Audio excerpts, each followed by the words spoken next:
The paper we're diving into today is When the Light Descended to Earth, Human Encounters with God, Book 1. by Ricky Hicks. Yeah, by Ricky Hicks, and I have to say, just from the title, I was expecting either a deep argument or, maybe a retread of stuff like Chariots of the Gods, but this, not that. Not at all. Hicks is actually super explicit that this isn't about ancient aliens or debunking religion or even defending miracles.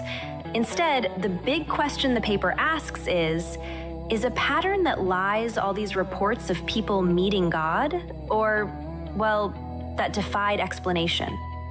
Why do witnesses from such different times and cultures describe such similar details, like the actual nuts and bolts of they were heard when talking about some sort of... And he says up front, he's ontologically neutral. So he doesn't tell you, this happened, therefore this must be God, or this is just psychology. He told back and treat these accounts like raw data, testimony.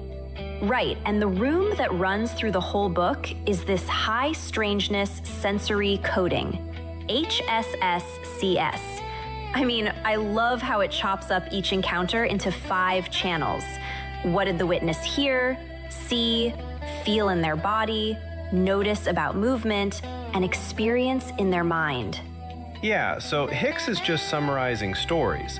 He's saying, for example, strip away the names. Strip away God or angel or lean or whatever. Just what exactly did the witness report? High-pitched sound, blinding light, paralysis, all that.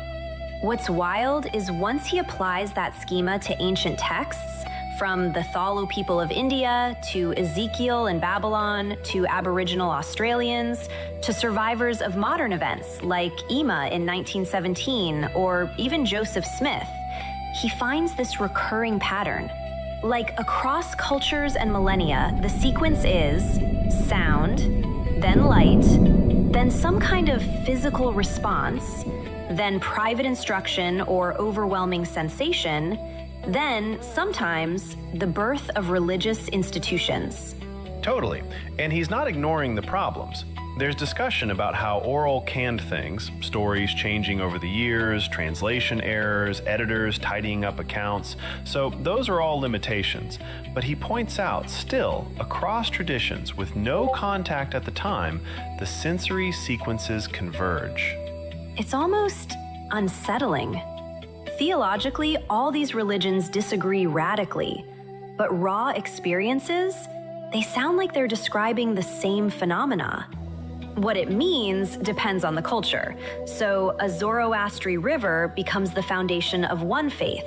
Similar luminous being in Kentucky becomes a different church entirely. Yeah, and honestly, when I think it are humans just hardwired dramatic pattern matching?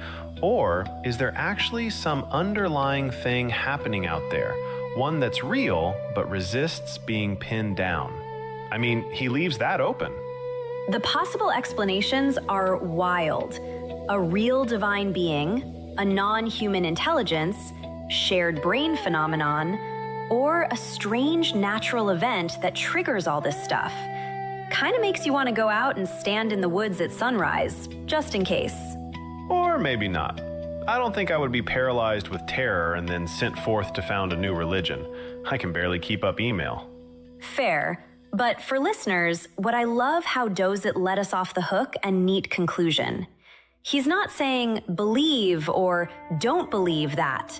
It's more, here's the pattern, our best counter-arguments, and we have to keep Pay attention, in other words, to testimony you usually, traditions you think you already have figured out.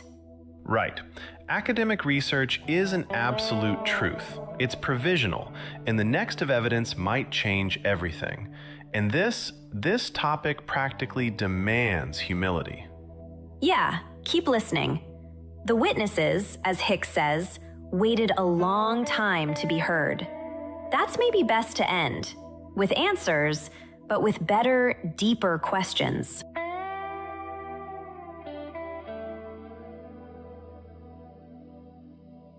Buy this book today on Amazon Books.